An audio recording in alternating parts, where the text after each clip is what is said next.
إن الحمد لله نحمده ونستعينه ونستغفره ونعوذ بالله من شرور أنفسنا وسيئات أعمالنا من يهدي الله فلا مضل له ومن يضلل فلا هادي له وأشهد أن لا إله إلا الله وحده لا شريك له وأشهد أن محمدا عبده ورسوله أما بعد فإن أصدق الكلام كتاب الله وخير الهدي هدي محمد صلى الله عليه وآله وسلم وشر الأمور محدثاتها وكل محدثة بدعة وكل بدعة ضلالة وكل ضلالة في النار.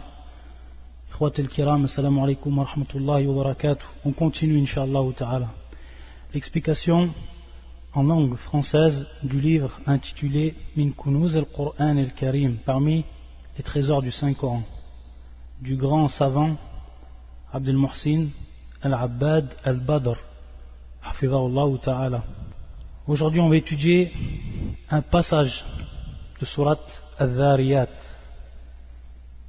Et avant cela, on revient sur un verset qu'on avait expliqué le dernier cours, et qui est la parole d'Allah Azza wa Jal suivante. Donc, fi Surat Qaf, on avait expliqué plusieurs versets, c'est-à-dire du 16 jusqu'au 18. On avait expliqué le dernier verset choisi, du passage choisi par le shir, qui était le verset 18, lorsqu'Allah Azza wa Jal dit Ma yalfidhu min qawlin illa ladayhi raqibun atid. Si on peut remettre ce verset, c'est le verset 18. Ma yalfidhu min qawlin illa ladayhi raqibun atid. On avait simplement expliqué une règle, on revient à cette règle. Le dernier cours, on fait simplement une révision. Ma yalfidhu min qawlin illa ladayhi raqibun atid.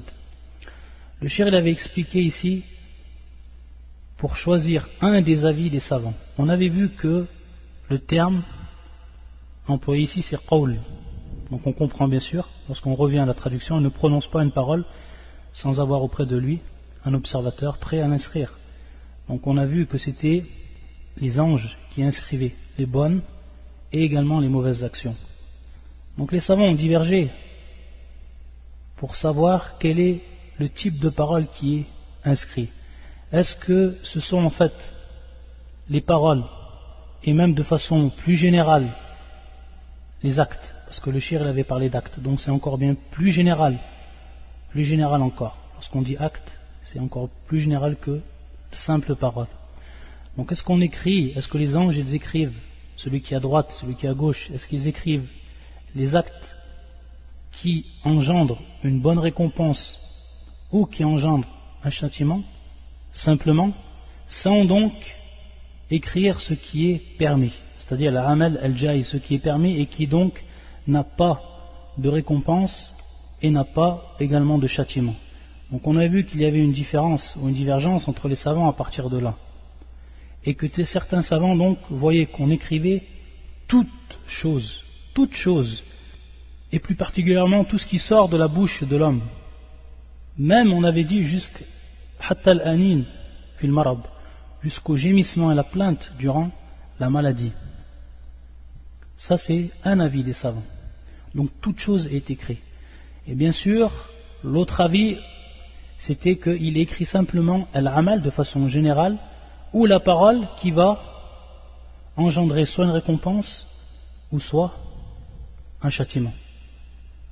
Et les autres choses qui ne rentrent pas dans cela, dans cette catégorie, ne sont pas inscrites. Ça c'était un autre avis des savants. On avait dit, ils sont tous d'accord pour dire qu'à la fin, de toute manière, ce qui va compter par rapport au hisab, le jour des comptes, c'est ce qui va bien sûr engendrer une récompense ou un châtiment. Et que ce qui avait été écrit et qui n'influence pas donc sur cela sera effacé. Ala kulli hal. Le shir, il avait vu que l'avis, d'après ce qu'on comprend de l'avis du shir, c'est qu'il va prendre l'avis où tout est écrit. Il va se baser sur une règle par rapport à la compréhension du verset, le suivant, Ma yalfidhu min qawlin illa ladayhi raqibun atid. C'est-à-dire, il ne prononce pas une parole. Donc ici c'est pour la parole de façon plus particulière, et bien sûr de manière plus générale, tout ce qui va être de l'ordre de l'acte. Allah al-Musta'an. Il va se baser donc sur une règle pour comprendre le verset. On avait vu ici, il nous disait que ce terme, que le verset ici, ma yalfidhu min qawlin. Il l'a décortiqué. Il a dit min qawlin nakiratun fi siyaq nafi zuidat qablaha lafdhatun min. Nakiratun. Le premier terme nakiratun, c'est-à-dire indéfini. Et on voit bien qu'ici, qawlin c'est indéfini. Pourquoi? Parce qu'il n'est pas précédé par le alif al-lam, lit-ta'arif, c'est-à-dire celui qui va le rendre défini, la particule alif ou les particules alif ou al-lam qui va le rendre défini. Et on voit également qu'à la fin du terme il y a un tanwin qui se traduit ici par qawlin. Donc on voit le tanwin à la fin. Donc c'est bel et bien un terme qui est indéfini. Ensuite, fi siyaq nafi. On voit qu'au début du verset ma yalfidhu min qawlin ma. Le ma ici, on a vu que dans la langue arabe il y avait plusieurs catégories de ma, al-ma. Et ici, plus particulièrement, il définit quoi? La négation. Donc il est dans un contexte ou une exposition négative. Ma yalfidhu, c'est-à-dire bimarna la yalfidhu. Bimarna la yalfidhu. Hada wa marna ma linnafi. Donc ma nafiya huna. C'est le deuxième point qu'il nous donne. Ensuite, le troisième point, zuidat qablaha lafdhatu min. C'est-à-dire qu'il va y avoir, après le verbe yalfidhu, et avant qawlin, qui est le terme donc, qui nous importe, qui nous est important ici, il va y avoir une autre particule qui vient s'ajouter et qui est le min. Taïb. Il dit bien zuidat, c'est-à-dire qu'en fait, le min ici, zaïda. C'est-à-dire qu'il est en plus. Il vient en plus min. Pourquoi? Parce qu'à la base, le verset au niveau de sa construction, ma yalfidhu qawlan illa ladayhi raqibun atid. Ma yalfidhu qawlan illa ladayhi raqibun atid. Qu'est-ce que ça veut dire? Ça veut dire donc, comme on le traduit, mais elle ne prononce pas une parole, il ne prononce pas deux paroles. Donc, à la base, c'est ma yalfidhu qawlan. Et qawlan, bien sûr, ici, au niveau de langue arabe, ça va être un complément d'objet, c'est-à-dire maf'ul bihi. Ma yalfidhu qawlan. Ça, c'est à la base de la phrase. La phrase à sa base, elle est comme cela. Bien sûr, au niveau de la langue arabe. Ma yalfidhu qawlan. Et on comprend tout à fait. On va comprendre tout à fait le sens de la phrase. Mais ici, il y a un procédé linguistique qui est employé et qui revient dans la langue arabe de façon générale dans le Coran. C'est qu'on a mis en plus min, c'est qu'on a rajouté min. Et donc ici, min zaïd, taïb. Et lorsqu'on va bien sûr comprendre le sens et qu'on va analyser la phrase au niveau grammatical, on va comprendre que min qawl, donc min ici ça sera bien sûr harf jar wa qawlin majrour. Al-jar wal majrour, laysa kadhalik. Donc min qawlin, on voit bien ici qawlin, on voit bien qu'alamat al-jar al-kasra al-zahira fi akhir. Et que min qawlin fi mahal al-nasb. Min qawlin fi mahal al-nasb. Pourquoi? Parce qu'à la base, la parole c'est ma yalfidhu qawlan. Donc, lorsqu'on revient au mahal, naqul mahal al-nasb. On a mahal al-nasb min qawlin. Cette phrase ou ces deux termes ensemble, ils sont fi mahal al-nasb. Taïb. Donc, à partir de là, ce procédé qui est utilisé, et lorsqu'on rajoute min dans cette phrase-là, et on voit bien qu'elle est rajoutée, parce que si on n'avait pas rajouté min, on aurait très bien pu comprendre le sens. Ma yalfidhu qawlan. On a rajouté min. Et à partir de là, le procédé, qu'est-ce qui va nous apporter au niveau du sens? Comme dit le shir, fahiya nassun sarihun fil umum. C'est-à-dire donc que la phrase, à partir de là, elle va prendre un aspect général. Et lorsqu'elle prend un aspect général, dans le contexte ici, ça veut dire que ça va être n'importe quelle parole. Toute parole. Que ce soit une parole qui va engendrer une récompense ou non, ou que ce soit même un gémissement ou une plainte, taïb, tout cela va être écrit. Donc c'est à partir de ce procédé linguistique que le shir, il va nous faire part de l'avis qui va en apparence être le plus fort. Ma yalfidhu min qawlin. Donc ça c'est un rappel par rapport au cours dernier. Donc on revient au cours d'aujourd'hui. Surat al-Dhariyat. Yaqul Allah Azza wa Jal. Ou yaqul le shir, qawluhu ta'ala. وما خلقت الجن والإنس إلا ليعبدون ما أريد منهم من رزق وما أريد أن يطعمون إن الله هو الرزاق ذو القوة المتين وما خلقت الجن والإنس إلا ليعبدون. Où je n'ai créé les djinns et les hommes que pour qu'ils m'adorent.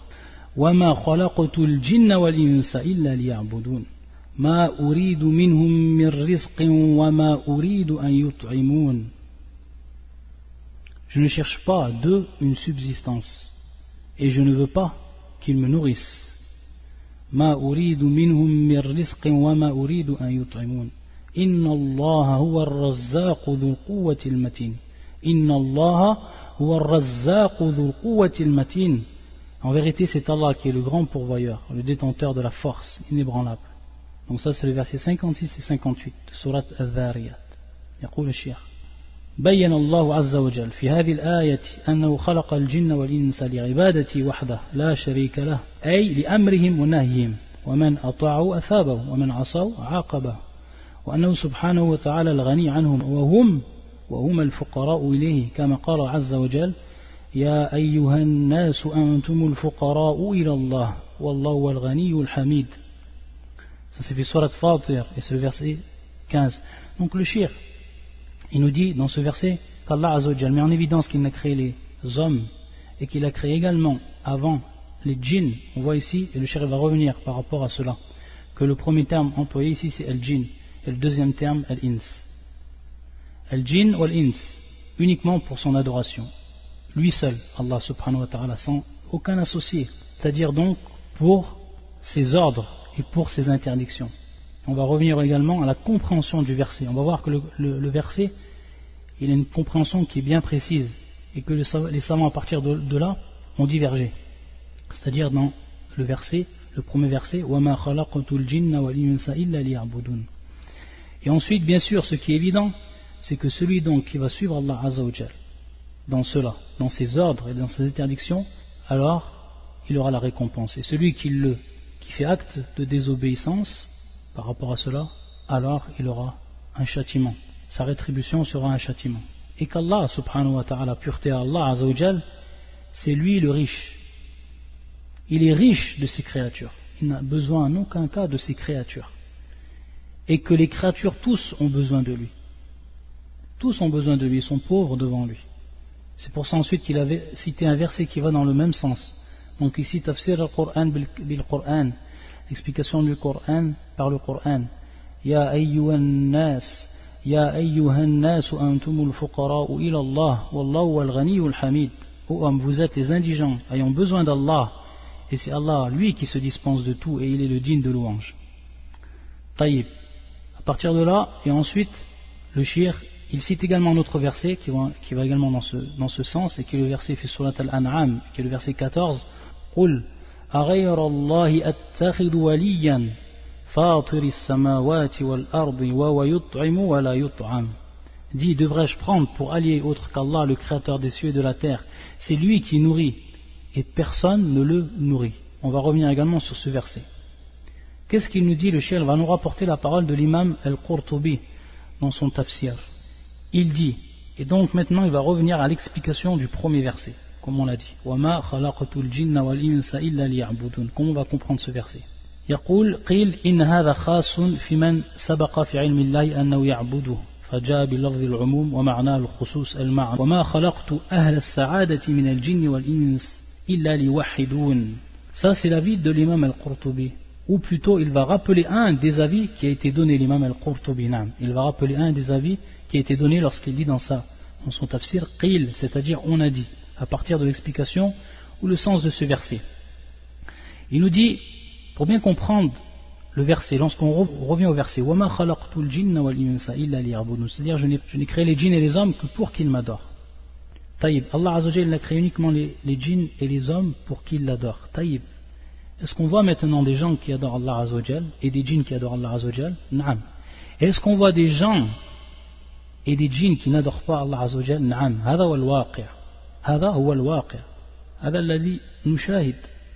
C'est-à-dire c'est ce qu'on voit, c'est ce qu'on témoigne de nos jours. Qu'il y a des hommes qui adorent Allah et des hommes qui n'adorent pas Allah subhanahu wa ta'ala. Donc à partir de là, comment on comprend le verset? Alors qu'Allah Azza wa Jalla nous dit وَمَا خَلَقْتُ الْجِنَّ وَالْإِنسَ إِلَّا لِيَعْبُدُونَ. L'avis qu'il va donner, l'imam Al-Qurtubi, un des avis, c'est-à-dire que cela, ce qu'il a dit, ce qu'il a cité, Allah Azza wa Jalla, c'est par rapport à ce qui a été déjà connu dans la science d'Allah Azza wa Jalla. فِي مَنْ سَبَقَ فِي عِلْمِ اللَّهِ. C'est-à-dire qu'Allah Azza wa Jalla, il sait bien sûr à l'avance ceux qui vont l'adorer et ceux qui ne vont pas l'adorer. Et donc ce verset-là, il est spécial pour ceux qui vont l'adorer, concrètement. Tayyib. Fajaa bil lafz al-umum. Par contre, lorsqu'on revoit maintenant al-lafz, c'est-à-dire lorsqu'on revoit les termes qui sont employés, ils sont employés de manière générale. C'est-à-dire qu'on voit bien al-jinna wal-ins, c'est-à-dire tous les hommes. On comprend par là tous les hommes et tout, ou tous les djinns et tous les hommes. Wa ma'nahu al-khusus. Wa ma'nahu al-khusus. Donc, il est venu où l'exposition du verset est générale, mais on veut par ce verset, où le sens de ce verset va être particulier. Et donc, le sens qui va en découler, c'est ce que nous dit le shir, وَمَا خَلَقْتُ أَهْلَ السَّعَادَةِ مِنَ الْجِنِّ وَالْإِنسِ إِلَّا لِوَحِدُونَ. C'est-à-dire, je n'ai pas créé les gens du bonheur parmi les... Pourquoi les gens du bonheur? Ceux qui vont bien sûr entrer au paradis, parmi les djinns et parmi les hommes, que pour qu'ils m'adorent, ou qu'ils me vouent un culte exclusif. Illa liwahidun. Tayyib. Donc c'est ça la ma'na, d'après certains savants, c'est ça le ma'na, ou le sens du verset. C'est-à-dire, je n'ai pas créé les gens du bonheur. Et ici donc, d'après la compréhension qui nous est donnée par ces savants, on ne comprend pas ou ne rentre pas dans ce verset-là tous les gens et tous les hommes, même si l'exposition du verset est de manière générale, lorsqu'Allah Azza wa Jalla dit il jinna wal ins, c'est-à-dire tous les hommes et tous les djinns. Par contre, le sens, il est plus particulier, et on veut tout simplement, Allah Azza wa Jalla a voulu par là, les gens du bonheur, c'est-à-dire les gens qui vont entrer au paradis. C'est ceux qu'il a créés pour qu'ils rentrent au paradis, et pour donc, avant cela, qu'ils adorent Allah Azza wa Jalla. Ça, c'est un avis. Le deuxième avis qu'il va nous donner, c'est l'avis de l'imam Ibn Kathir fi tafsiri. يقول أي إنما خلقتهم لآمرهم بعبادتي لا لاحتياجي إليهم. طيب. Lui, ce qu'il voit Ibn Kathir, c'est que l'explication de ce grand verset, وَمَا خَلَقْتُ الْجِنَّ وَالْإِنسَ إِلَّا لِيَعْبُدُونَ, c'est-à-dire je ne les ai créés que pour leur ordonner qu'ils m'adorent et que je n'ai pas besoin d'eux, pour leur ordonner qu'ils m'adorent. Donc regardez bien le sens maintenant. وَمَا خَلَقْتُ الْجِنَّ وَالْإِنسَ, c'est-à-dire إِنَّمَا خَلَقْتُهُمْ لِآمُرُهُمْ بِعِبَادَتِي, c'est-à-dire donc je les ai créés entre parenthèses pour leur ordonner qu'ils m'adorent. Donc le résultat, il va en avoir qui vont obéir à Allah Azza wa Jal et d'autres qui ne vont pas obéir à Allah Azza wa Jal. Donc le verset n'est pas en contradiction avec ce qu'on voit actuellement. Et dans la première explication qui avait été donnée par l'imam al-Qurtubi également. C'est-à-dire donc ici les savants ont donné une explication du verset qui va bien sûr être en conformité avec ce qui est présent. Des gens qui adorent Allah et des gens qui n'adorent pas Allah. Donc on ne peut comprendre le verset qu'Allah Azza wa Jal a créé tous les gens pour qu'ils l'adorent, c'est-à-dire qu'ils vont tous l'adorer. Ça c'est khilaf al-waqi', c'est contraire à ce qu'on peut voir. Donc c'est à partir de là que vient l'explication de ces savants pour ce verset. Donc bien comprendre ce verset, un verset qu'on emploie souvent, et qu'il faut le comprendre en détail.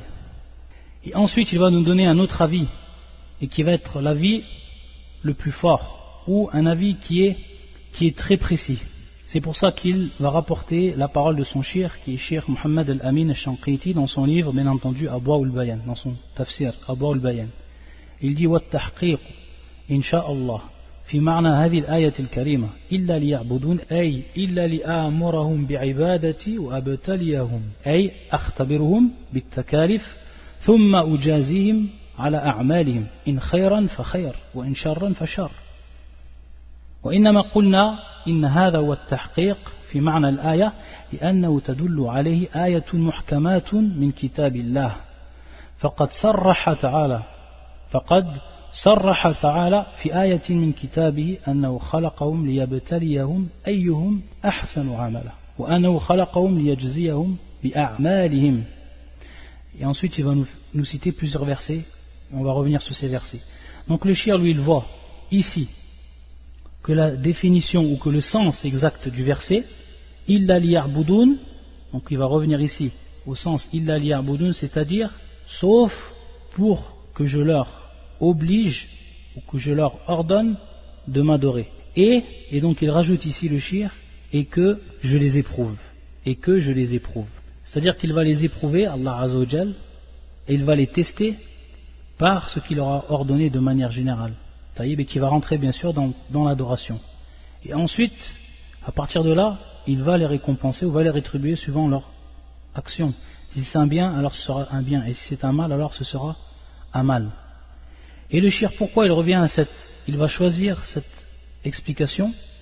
Il va également donc rajouter en plus par rapport à l'avis, ce qui est en plus par rapport à l'avis de Ibn Kathir, il va rajouter je les éprouve également, c'est-à-dire je les éprouve par rapport à cela. Il va tout simplement revenir, le shirk, à d'autres versets du Coran. Et on sait que son tafsir, c'est un tafsir al-Qur'an bil-Qur'an, c'est-à-dire que le shirk, lui, il va expliquer dans son tafsir les versets du Coran par d'autres versets du Coran. Donc ici, c'est ce qu'il va faire. Il va revenir avec d'autres versets du Coran qu'il voit qui sont ayatul muhkamat. Et ça, c'est aussi important, un terme très important qu'il va employer le shirk. لأنه تدل عليه آية محكمات من كتاب الله. D'autres versets qui sont dits muhkamat. Qu'est-ce que veut dire muhkamat? Et ici on va ouvrir une grande parenthèse et on va expliquer ce terme et exactement ce qu'il veut dire. Parce que c'est un terme qui est important, et vu qu'on est en train d'expliquer le Coran, et ce terme-là il est beaucoup employé par rapport, ou pour ce qui concerne les versets du Coran. Donc il va de soi qu'il est important de comprendre ce que veut dire muhkamat et de voir les différents avis des savants par rapport à ce terme. Qu'est-ce qu'ils ont dit par rapport à ce terme les savants, et comment donc on va comprendre cette catégorie de versets qui sont muhkamat, pour ensuite comprendre le sens de la phrase du shirk, parce que cela est un terme technique qui est employé par le Coran au sujet des versets taïb. Et donc pour comprendre la phrase du shirk, il faut comprendre qu'est-ce que veut dire le terme muhkamat. Taïb. Donc on a deux termes. Les versets du Coran, ils ont été définis comme appartenant à deux catégories, c'est-à-dire sous un aspect bien précis, et donc qui s'appelle al-muhkamat ou al-mutashabihat. Ça, c'est deux catégories et deux sortes de versets que l'on trouve dans le Coran, al-muhkamat ou al-mutashabihat.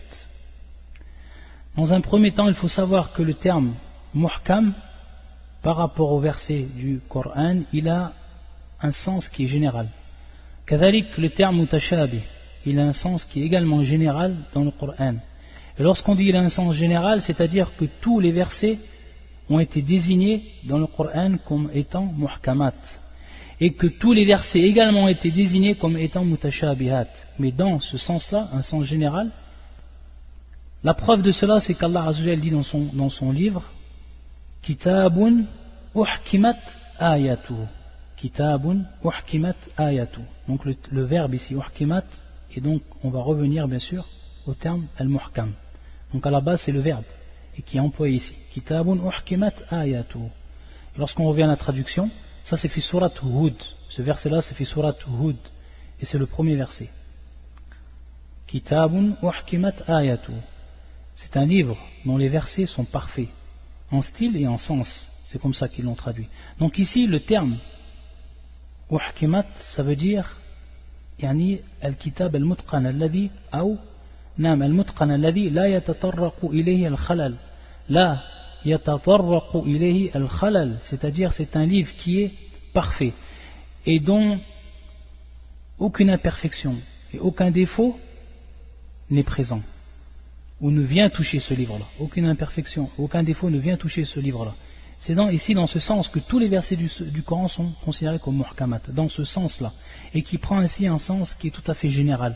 Pourquoi? Parce qu'il concerne tous les versets du Coran.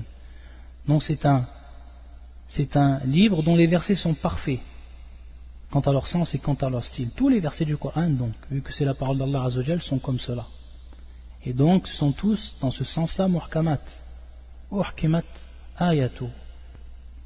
Pour le terme, et le deuxième terme, ici, que l'on va donc citer, c'est al-mutashabihat, ou al-mutashabih. Et dans le Coran, il est venu également ce terme pour désigner tous les versets du Coran comme étant mutashabihan. Et c'est dans le verset qui se trouve sur surat Az-Zumar, qui est le verset 23, les groupes, qui est le verset 23, où Allah Azza wa Jal, il dit Nazzala ahsan al-hadith kitaban mutashabihan muthaniya. Kitaban mutashabihan muthaniya. La traduction du sens, un livre dont les versets se ressemblent et se répètent. Ce livre, ou un livre dont les versets se ressemblent et se répètent. C'est-à-dire, comment on va comprendre le terme mutashabihan ici? Yushbihu ba'duhu ba'dan fil husni wa sidq. C'est-à-dire que tous les versets se ressemblent les uns à l'autre, mutashabihan, c'est-à-dire qu'ils se ressemblent pour ce qui est de la beauté de ces versets, et pour ce qui est également de la véracité, de la sincérité de ces versets. Yushbihu ba'duhu ba'dan fil husni wa sidq. Et donc à ce moment-là, tous les versets sont considérés comme mutashabihan lorsqu'on prend cette signification générale du terme mutashabih. Tous les versets sont considérés comme cela dans le Coran, car ce sont tous des versets qui se ressemblent par rapport à leur beauté et également par rapport à la véracité et à la sincérité qu'ils contiennent, car c'est la parole d'Allah Azza wa Jal. Et donc ce sont tous les versets. On voit dans les traductions, ils mettent certains versets, et ici on comprend que ce sont tous les versets, parce que le terme ici il est général et il concerne donc tous les versets. Non. Ensuite, ça c'est pour ce qui est du sens et de l'acceptation générale de ces deux termes, al-muhkam ou al-mutashabih, qui sont présents dans le Coran. Ensuite on va voir, et ça va être à partir de là qu'on comprendra la parole du shir, on va voir que les versets du Coran se divisent en deux catégories, des versets qui sont dits muhkamat et des versets qui sont dits mutashabihat, c'est-à-dire des versets qui vont entrer dans cette catégorie et d'autres versets qui vont entrer dans l'autre catégorie. Et à partir de là, donc les versets vont se diviser en deux catégories sous cet aspect-là. Et donc on va voir que le terme al-muhkam et le terme al-mutashabih vont avoir une acceptation bien plus particulière que la première, ou que le premier sens qu'on a cité désigné. Et le verset qui désigne donc cette différence, c'est le verset qui est connu de la plupart et qui fait surat Ali Imran et qui est le 7e verset. والله عز وجل يقول والذي أنزل عليك الكتاب منه آية محكمات هن أم الكتاب وأخر متشابهات والذي أنزل عليك الكتاب منه آية محكمات. Et donc ici le min للتبعيد, comme on l'a déjà vu, al min huna للتبعيد, c'est-à-dire certains versets. Parmi les versets du Coran, il y a ceux qui sont considérés comme muhkamat. Donc on voit bien la division ici. وَالَّذِي أَنزَلَ عَلَيْكَ الْكِتَابَ مِنْهُ آيَةٌ مُحْكَمَاتٌ. C'est lui qui a fait descendre sur toi le livre. Il s'y trouve des versets sans équivoque qui sont la base du livre. Ummul Kitab, qui sont la base du livre. Pourquoi? Parce que le terme désigne en fait al-asl, ça désigne la base de toute chose, al-um. C'est pour ça que l'enfant par rapport à sa mère c'est une base par rapport à lui. Il est sorti du ventre de sa mère, donc c'est la base. Donc on appelle la mère Donc ici on voit le sens général du terme Hunna ummul kitab. Et ensuite il dit Allah Azza wa Jal wa ukharu mutashabihat, et d'autres qui peuvent donc, comme ils le traduisent, et on va voir exactement la signification, et d'autres versets qui peuvent prêter à d'interprétations diverses. Donc ça c'est pour la deuxième catégorie. Donc on voit ici que dans ce verset Allah Azza wa Jal a divisé les versets du Coran en deux catégories, muhkamatun mutashabihat. À partir de là, pour donner une définition et pour comprendre ces deux catégories, il faut savoir que les savants ont divergé. On va rappeler certaines paroles des savants, et on rappelle simplement ces divergences, pas pour rendre la compréhension plus lourde, mais bien au contraire, pour comprendre également l'acceptation de ces termes, ou le sens de ces termes, muhkam al-mutashabih, et ce qu'ils peuvent englober. Certains savants, comme Al-Qadi Abu Ya'la, et d'autres savants également, ils disent que le terme, ou que la catégorie al-muhkam, ce sont les versets mufassar, c'est-à-dire les versets qui sont détaillés et qui sont expliqués. Les versets détaillés et les versets expliqués, ça ce sont ayatul muhkamat. Wal mutashabihat, ce sont les versets mujmal, c'est-à-dire les versets qui ont un sens global et général. Ça c'est un des avis qui était donné par des savants.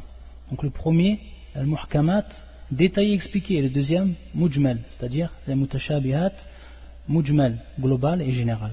Également, d'autres savants disent que al-muhkam, al-muttabi' al-ma'na, c'est-à-dire dont la signification est claire. Sa signification est claire. Ça c'est ayatul muhkamatun. Wal mutashabih, dont le sens est flou pour ceux qui ne font pas partie des savants. Donc ici, les savants donnent une restriction. Le sens est flou pour ceux qui ne font pas partie des savants, qui n'ont pas en fait la science suffisante pour pouvoir comprendre certains versets du Coran. Donc à partir de là, pour ces gens-là, ce sont des versets qui sont dits mutashabihat. Par contre, al-muhkam, ou les versets muhkamat, sont donc ceux dont la signification est claire. Taïb. Ça c'est un avis. Un autre avis également, qu'on cite, un avis de certains savants, qui ont dit tout simplement al-mutashabihat, ce sont al-huruf al-muqatta'a. Ça c'est les premiers cours qu'on avait vus, qu'on avait expliqué le livre, les lettres séparées. Et comme on a vu dans un des versets qui a été cité auparavant, alif al-amara, ça c'est ce qu'on appelle les lettres séparées, al-huruf al-muqatta'a. Donc certains savants ont dit c'est ça al-ma'na al-mutashabihat. Ce sont ces versets-là, qui sont bien sûr des versets qui débutent certaines sourates du Coran. Et pour ce qui est al-muhkamat, ce sont tous les autres versets, tous ceux qui ne rentrent pas dans ou qui ne font pas partie des al-huruf al-muqatta'a, c'est-à-dire les lettres séparées. Ça c'est également un avis des savants. Et d'autres savants également, qu'est-ce qu'ils disent par rapport al-muhkamat ou al-mutashabihat? Ils disent que al-mutashabih, alladhi ista'thara Allahu bi'ilmi ma'nahu, alladhi ista'thara Allahu bi'ilmi ma'nahu, dont Allah a gardé en secret la science des sens, ou du sens du verset qui dit mutashabih, c'est-à-dire un sens dont seul Allah Azzawajal connaît la signification. Et les autres versets, les versets qui sont dits muhkamat, ce sont bien sûr les versets qui ne rentrent pas dans cette catégorie-là. Taïb. Et ça c'est le madhab jama'ir al-mutaakhirin.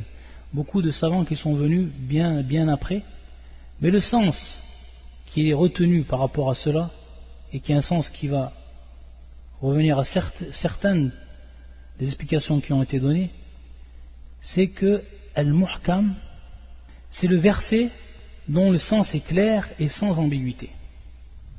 Dont le sens est clair et sans ambiguïté. Ça c'est al-muhkam, le verset qui dit al-muhkam. Taïb. Et également ils rajoutent les savants, pour bien faire comprendre cette catégorie de versets. Donc al-muhkam ou al-muttadih al-ma'na, al-muqarrir li usul ad-din wa qawa'idi, c'est-à-dire également des versets qui viennent édifier, mettre en place les bases de la religion et ses règles. Donc al-muhkam, c'est le verset dont le sens est très clair, sans une seule ambiguïté, et qui vient en plus de cela mettre en place et édifier des bases de la religion et de ses règles. Taïb, ça c'est pour ce qui est al-muhkam. Ayatun muhkamat. Et pour ce qui est al-mutashabihat, ou le verset qui dit mutashabih, ou celui dont deux sens sont plausibles quant à sa compréhension. Celui dont deux sens sont plausibles quant à sa compréhension. C'est-à-dire, an al-mutashabih ou al-muhtamil li ma'nayayn. Ahadihima sahihun yuwafiq al-muhkam wa thani fasidun yunaqiduhu. Donc, un sens qui va être authentique, en conformité avec le verset qui va être dit muhkam, et un autre sens qui ne va pas être valable et qui va justement à l'encontre du muhkam.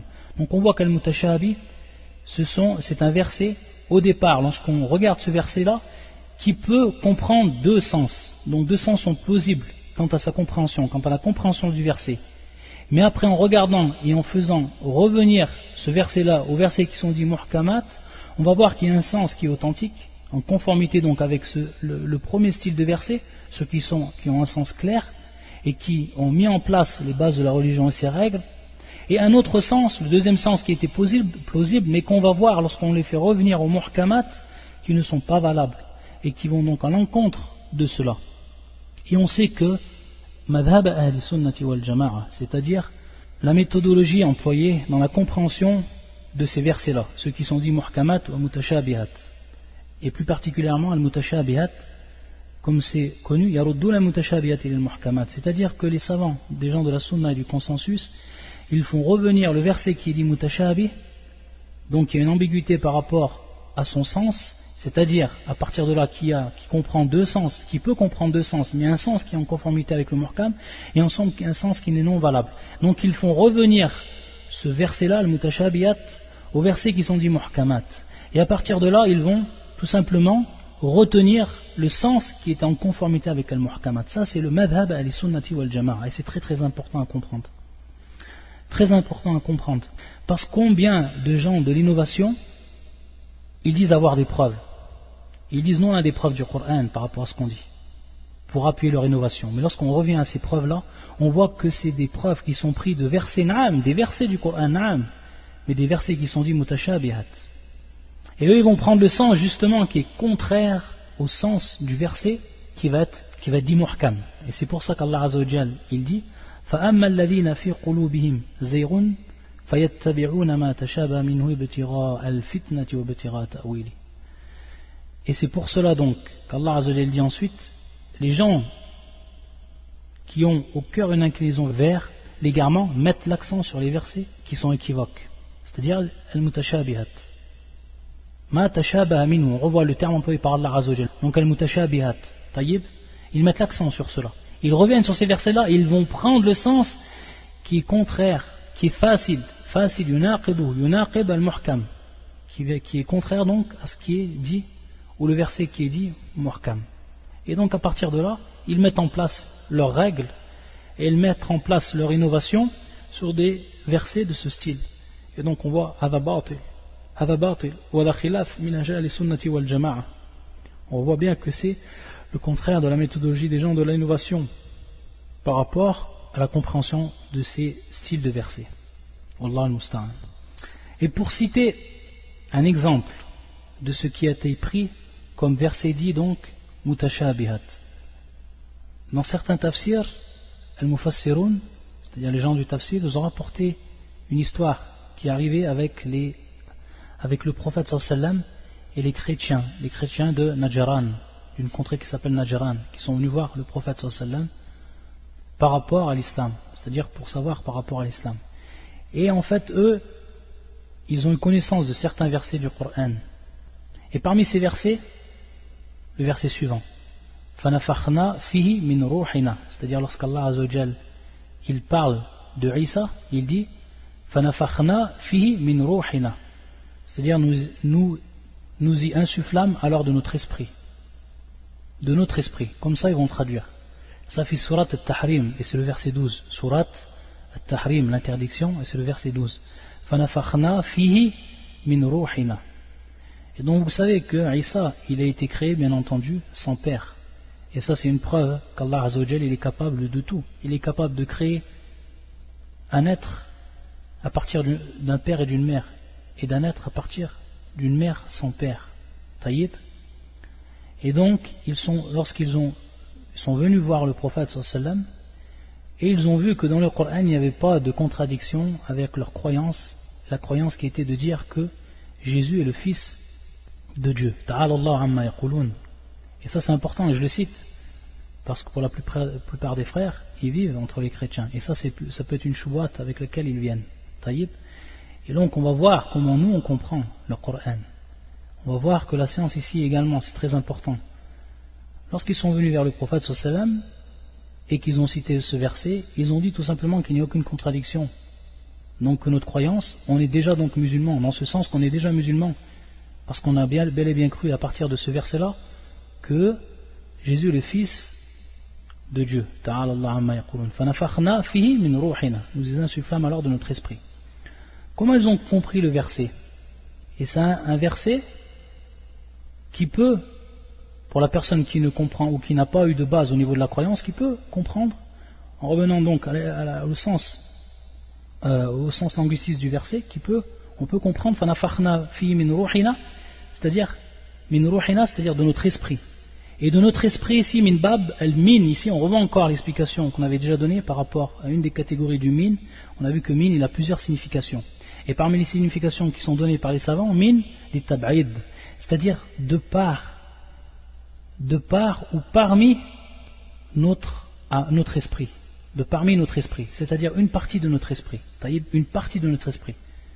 Pour dire donc que, pour attester, eux, ils vont prendre ce verset pour attester que Jésus est bel et bien le fils d'Allah. Ta'ala Allah amma yaqulun. Comment on va répondre à eux? Tout simplement, on va leur répondre pour le verset en lui-même, c'est clair. Pourquoi? Parce qu'il faut savoir que le min, il a plusieurs significations au niveau du sens, au niveau de son sens. Et min, parmi également les significations qui sont citées par les savants, qui traduisent donc al-min, c'est ce qu'on appelle ibtida al-raya. Min, c'est-à-dire l'ibtida al-raya, ça fait partie d'une des significations de min, et qui n'est pas ici, qui ne prend pas comme signification à tab'id. Qu'est-ce qu'on veut dire par là, ibtida al-raya?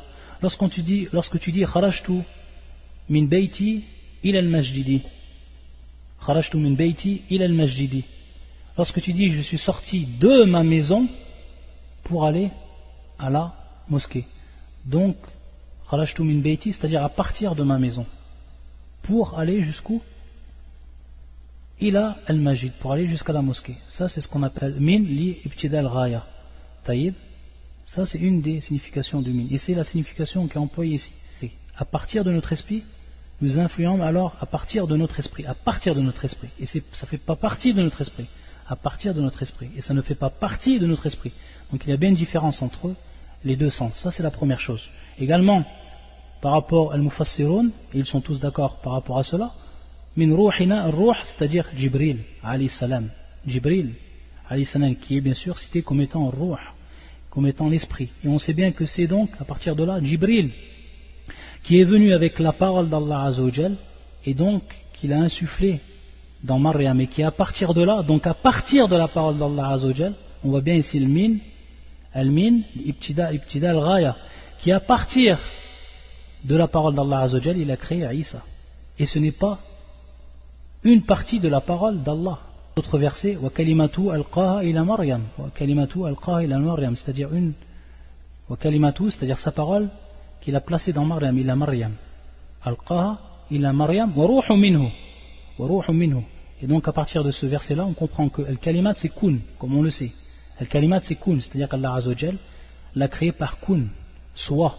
Et donc à partir de ce kalima, à partir de ça, cette parole, et que la parole d'Allah Azzawajal est bien sûr incréée, ça fait partie de ses sifat, donc il a été créé à partir de la parole d'Allah Azzawajal.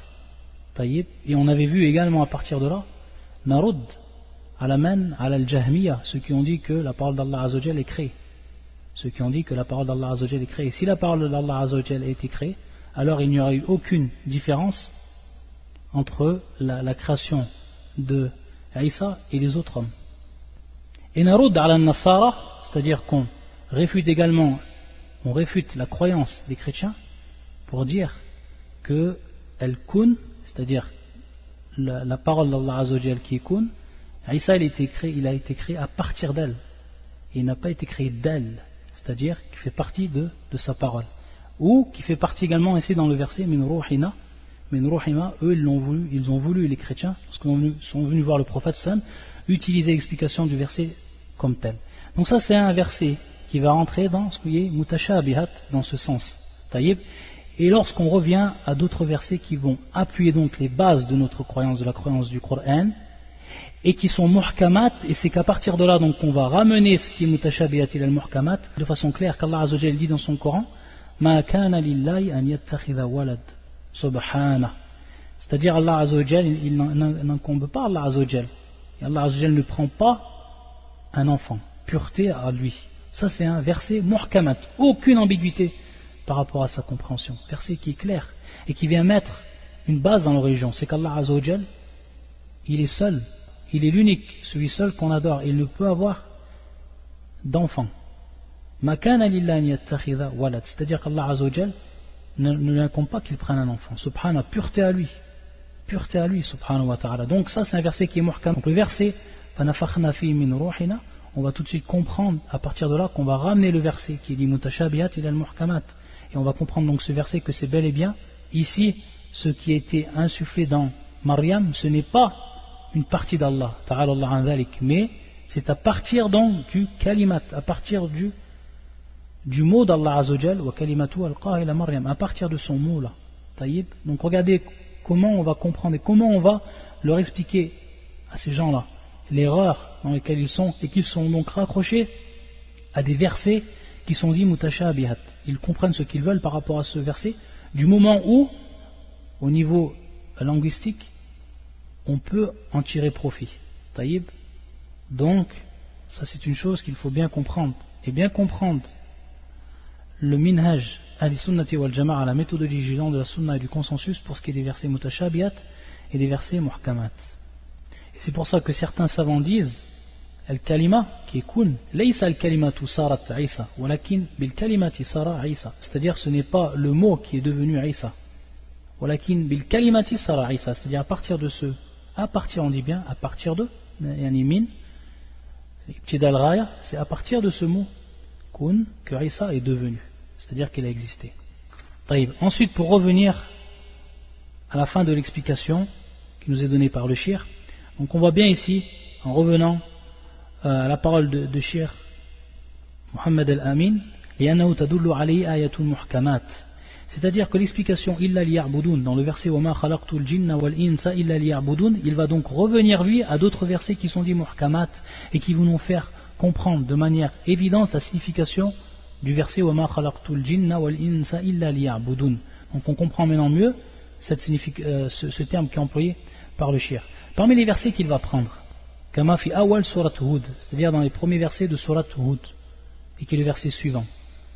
وهو الذي خلق السماوات والأرض في 6 أيام وكان عرشه على الماء. C'est lui qui a créé les cieux et la terre durant 6 jours. في 6 أيام وكان عرشه على الماء. Et son trône était sur l'eau. ثم بين الحكمة في ذلك. C'est-à-dire qu'à partir de ce verset-là, Allah Azza wa Jal, ensuite, il va mettre en évidence la sagesse de cela, de cette création. Et il dit ليبلوكم أيكم أحسن عملا. شفت ليبلوكم أيكم أحسن عملا. أحسن عملا. Et donc la suite du verset, c'est celui-là. ليبلوكم أيكم أحسن عملا. Donc Allah Azza wa Jal, il met en évidence ici la sagesse de la création des cieux et de la terre.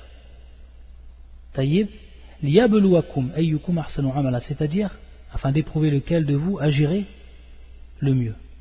Donc regardez le verset, comment il vient l'expliquer.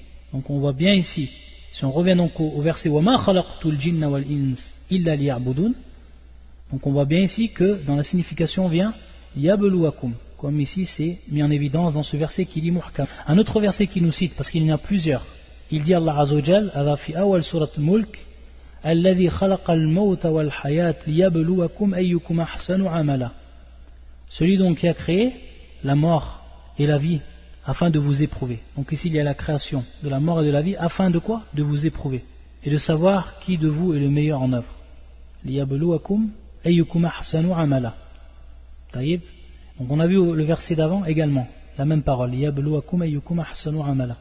De même au début de surat également, surat al-Kahf, il dit Allah Azza wa Jal إِنَّا جَعَلْنَا مَا عَلَى الْأَرْضِ زِينَةً لَهَا لِنَبْلُوَهُمْ أَيُّهُمْ أَحْسَنُ عَمَلًا. Et donc le verset qui est suivant, nous avons placé ce qu'il y a sur la terre pour embellir afin d'éprouver les hommes, entre parenthèses les hommes, et afin de savoir qui d'entre eux sont les meilleurs dans leur action. Donc on voit bien ici dans tous ces versets يقول الشيخ فتصريحه جل وعلا في هذه الآية المذكورة بأن حكمة خلقه للخلق هي ابتلاؤهم أيهم أحسن عملا فسروا قوله يعبدون وخير ما يفسر به القرآن والقرآن. Donc il nous dit le shir, à partir de là on a vu que Allah Azza wa Jal, dans tous les versets qui ont été cités, il nous met en évidence que l'hikmah, c'est-à-dire la sagesse dans la création, dans toute sa création, et bien sûr la création des hommes et la création des djinns, c'est donc pour les éprouver. C'est donc pour les éprouver. Et bien sûr, comment il les éprouve Allah Azza wa Jal? Il les éprouve en leur ordonnant et les éprouve en leur interdisant. Et ça revient à l'adoration. Et ça revient à l'adoration. Donc on comprend ici, compréhension qui est claire et nette, qu'il n'y a aucune contradiction entre ce qui est actuel, c'est-à-dire qu'on voit des hommes qui adorent Allah Azza wa Jal, d'autres qui n'adorent pas Allah Azza wa Jal. Taïb. Donc ensuite, pour le shir, il explique la suite de la sourate, c'est-à-dire après le verset 56 qui est cité. Yani wa ma khalaqtul jinna wal insa illa liya'budun. Ensuite Allah Azza wa Jal dit dans le verset suivant ma uridu minhum min rizqin wa ma uridu an yut'imun. Donc ici le shir, il va nous expliquer également une explication du Coran par le Coran. Et il nous dit donc que l'explication du verset ma uridu minhum min rizqin wa ma uridu an yut'imun, il est expliqué par le verset qui avait été cité auparavant, qui est le verset 14 qui se trouve sur Surat Al-An'am. Wa huwa yut'imu wa la yut'am. Wa huwa yut'imu wa la yut'am. Et donc on avait traduit comme cela, c'est lui qui donne, c'est lui qui pourvoit la subsistance. Wa huwa yut'im. Donc on voit ici bil kasra al-ayn. Wa huwa yut'imu. Ou c'est lui qui nourrit et personne ne le nourrit. Wala yut'am, c'est-à-dire que personne ne le nourrit. Donc on voit que la signification du verset elle est expliquée par l'autre verset. Wal qira'atu bi kasra an-nun mubayyinatun li qawli wala yut'am. Wala yut'am. C'est-à-dire donc ici lorsqu'il dit Allah Azza wa Jal wa ma uridu an yut'imun, on revient donc au verset fi surat al-An'am lorsque Allah Azza wa Jal dit wala yut'am, wala yut'am, c'est-à-dire qu'on ne le nourrit pas. Et donc dans ce verset wama uridu an yut'imun, je ne veux pas qu'il me nourrisse. Donc ici c'est là où ce verset qui met en évidence l'autre verset. Et donc ensuite dans le verset inna Allah huwa ar-razzaqu dhul quwwati al-matin mubayyinatun liqawli wa huwa yut'imu wal matin huwa ash-shadid al-quwwa. Donc également dans la suite du verset inna Allah huwa ar-razzaqu dhul quwwati al-matin, il est expliqué ce verset où ce verset vient mettre en évidence wa huwa yut'im, c'est-à-dire c'est lui Allah Azza wa Jal qui donne, qui pourvoit, qui donne la subsistance. Donc wa huwa yut'im, si ça vient dans l'explication ou dans le même sens du verset inna Allah huwa ar-razzaq, c'est-à-dire celui qui donne la subsistance. Et ensuite il nous dit le shir wal matin huwa ash-shadid al-quwwa, c'est-à-dire al matin, celui qui est dur en force. Ensuite il nous dit le shir wa taqdimul jinn ala al-ins fi dhikri qawlihi wa ma khalaqtul jinni wal ins. On a vu donc que Allah Azza wa Jal il a mis dans un premier, ou il a cité en premier lieu al-jinn et ensuite al-ins. Fi qawlihi subhanahu wa ta'ala wa ma khalaqtul jinna wal ins. Et il nous dit لتقدم الجن كما قال تعالى ولقد خلقنا الإنسان من صلصال من حمأ مسنون والجان خلقناه من قبل من نار السموم. Donc on voit ici que dans ce verset également, comme dans le verset précédent, Allah Azza wa Jalla lorsqu'il cite dans un premier temps وما خلقت الجن, parce que les djinns ils ont d'abord été créés et ensuite ont été créés les hommes. Donc la création des hommes a été après la création des djinns. C'est pour ça ici qu'Allah Azza wa Jalla a cité les djinns en premier, ensuite les ins. Et bien sûr le verbe qui a précédé khalaqt, c'est-à-dire donc ici c'est la création. Et également dans le verset qu'il nous a cité, qui est surat al-Hijj, qui est le verset 26 et le verset 27. وَلَقَدْ خَلَقْنَا الْإِنسَانَ. Donc Allah Azza wa Jalla nous dit comment il a créé l'homme. Nous créâmes l'homme d'une argile crissante. Min salsalim min hama'im masnoun, extraite d'une boue malléable. Min hama'im masnoun. Et ensuite il a mis en évidence la création des djinns. Wal janna khalaqnahu min qablu. Donc on voit ici que min qablu ça revient, c'est-à-dire avant la création de l'homme. Donc ici ce verset il est clair et net pour dire que les djinns ont été créés avant les hommes. Min qablu min nari samoum. Donc il nous explique Allah Azza wa Jalla également ici comment ils ont été créés. Et quant aux djinns, nous l'avions auparavant créé d'un feu, d'une chaleur ardente. Et ensuite il nous dit وَقَدْ قُدِّمَ الْجِنُّ عَلَى الْإِنْسِ فِي الْآيَةِ الَّتِي ذُكِّرَ فِيهَا الْجِنُّ وَالْإِنْسِ إِلَّا فِي ثَلَاثَةِ مَوَاضِعٍ. C'est-à-dire donc Allah Azza wa Jalla il a toujours, lorsqu'il cite les djinns et les ins dans les versets où Allah Azza wa Jalla donc cite ces deux catégories de créatures, il a toujours mis en premier les djinns, il a toujours cité en premier les djinns et ensuite les ins, sauf dans 3 endroits du Coran. Et c'est les versets qu'il va nous citer le shir ici. Le premier verset c'est surat al-An'am et c'est le verset 112. Wallah Azza wa Jalla yaqul وَكَذَلِكَ جَعَلْنَا لِكُلِّ نَبِيٍّ عَدُوًّا الشَّيَاطِينَ الْإِنسِ وَالْجِنِّ. Donc on voit ici al-ins wal-jinn. وَكَذَلِكَ جَعَلْنَا لِكُلِّ نَبِيٍّ عَدُوًّا. Ainsi à chaque prophète avons-nous enseigné un ennemi des djabs. شَيَاطِينَ الْإِنسِ وَالْجِنِّ. Des djabs d'entre les hommes et des djinns. Donc ici le premier qui est cité les hommes et ensuite les djinns. والثاني في سورة الإسراء. Et le deuxième verset c'est dans في سورة الإسراء qui est le verset 88. قل لئن اجتمعت الإنس والجن على أن يأتوا بمثل هذا القرآن لا يأتون بمثله ولو كان بعضهم لبعض ظهيرا.